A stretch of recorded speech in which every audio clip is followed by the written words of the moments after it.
director Uruguay de la edición regional mundial de Mundo Diplomático. Por eso, primero agradecemos el tiempo para poder conversar dos temas, director. Uno de ellos tiene que ver con Europa. En Uruguay nos preguntamos, en muchos lugares, por qué Europa está atrapada, anclada en una situación que no le permite moverse en cantidad de temas. Algunos son conflictivos y otros procesos sociales muy complicados. ¿Qué pasa en Europa en la actualidad? ¿Cómo se ve de Uruguay, del mundo diplomático, esa situación europea? Lo primero es que Europa no se puede pensar como una cuestión homogénea, ¿no? Son más de una veintena de países que cada uno de ellos tiene distintas situaciones nacionales, distintos énfasis también y distintas maneras de abordar sus problemáticas más importantes. Por un lado, Europa está asumiendo que tiene en sus fronteras una guerra, que es la guerra de Ucrania, y hay una serie de líderes europeos que consideran que el continente, la Unión Europea en particular, tiene que armarse para defenderse de una supuesta intención de Rusia de extender la guerra de Ucrania más allá de las fronteras ucranianas. Esa es una de las problemáticas que están enfrentando. Otra de las situaciones que están enfrentando es un gran envejecimiento de la población, que hace que algo que si uno lo proyecta en términos de seguridad social a las próximas décadas, haya ciertas dificultades para los equilibrios fiscales al momento de poder pagar las jubilaciones de los europeos que van a ir envejeciendo por una baja de la natalidad y una baja de la población económicamente activa. Esto se ata con un tercer tema, que es el tema de la inmigración.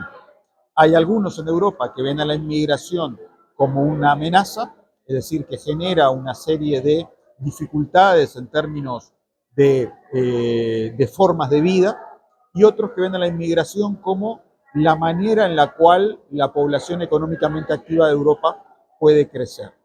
Todo eso se combina y tiene distintas formas de ver según el gobierno. No es lo mismo la manera en que lo ve el gobierno español que la ve el gobierno francés o el gobierno alemán, o para irnos al otro extremo ideológico, el gobierno húngaro. Nosotros tenemos en Europa una suerte de gran heterogeneidad de puntos de vista. Teóricamente hay una forma de consenso, que es la que la Comisión Europea, basada en Bruselas, logra llevar adelante.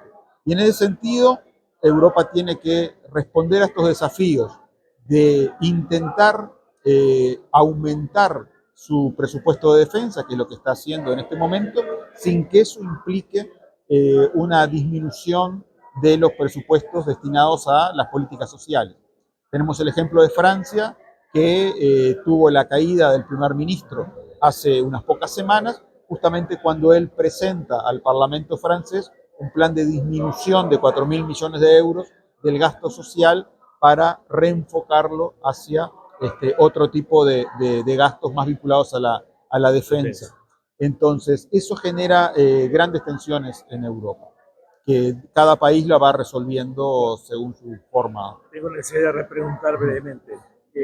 ¿Es una fortaleza esa heterogeneidad, esa diversidad de situaciones para la Unión Europea? Tengo que volver a ajustar. ¿Cuánto influye esto en asuntos Mercosur-Uruguay, que ha sido uno de los asuntos más destacados durante mucho tiempo para dar el vínculo Mercosur-Unión Europea desde el punto de vista económico productivo? Primero lo de la fortaleza. ¿Es una fortaleza esa heterogeneidad? ¿Se puede percibir así? Yo creo que bueno, es las dos cosas. Es una fortaleza y una debilidad al mismo tiempo. Porque al momento de crecer Europa, amplía su mercado, amplía su potencial, pero también genera la existencia de distintos puntos de vista a su interior, que en algunos aspectos puntuales termina siendo una debilidad. Sin embargo, yo creo que Europa ha sabido más o menos reconducir esas diferencias, y creo que quizá el caso más extremo es el de Hungría, en cierta medida también algún otro país del antiguo bloque del Este, que genera algunos ruidos con esa mirada global básicamente de Alemania y Francia, que son las principales economías europeas. Con respecto al acuerdo con el Mercosur de la Unión Europea, no hay unanimidad entre los productores europeos, sobre todo los productores del campo. Tienen algunos temores de que abrir la economía europea a países productores de alimentos, como son los países del Mercosur, puede llegar a resultarles desfavorable.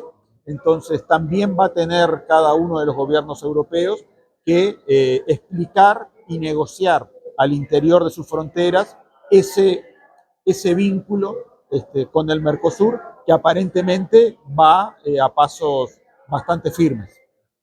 El segundo tema tiene que ver con China, ¿verdad?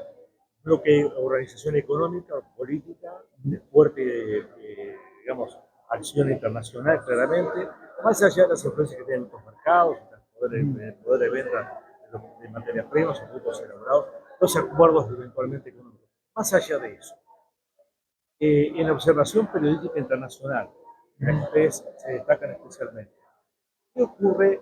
¿Qué visión tiene desde el punto diplomático la situación de China como polo de poder político mundial?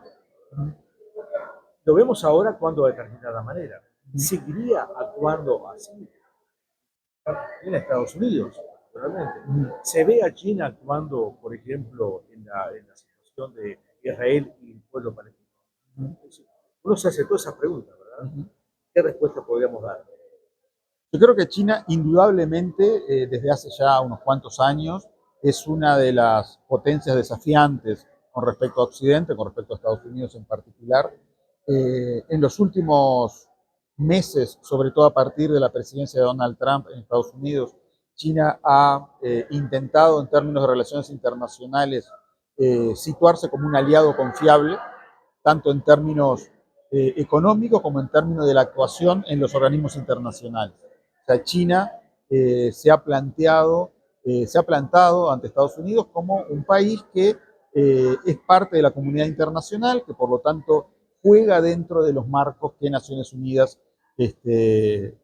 pautan. Obviamente tiene sus propios intereses que son políticos y que también son económicos. Obviamente está con el grupo de los BRICS, que es Brasil, Rusia, India, China y Sudáfrica, más una decena de países que también se han sumado a este bloque. Está generando no solamente un punto de tensión en términos comerciales, básicamente los aranceles que ha impuesto Estados Unidos a los miembros de los BRICS son un ejemplo, sino también, a mi modo de ver, está intentando ser una voz en el concierto internacional con estos aliados que puedan pautar una suerte de contrapeso a Estados Unidos. Agradecemos el tiempo.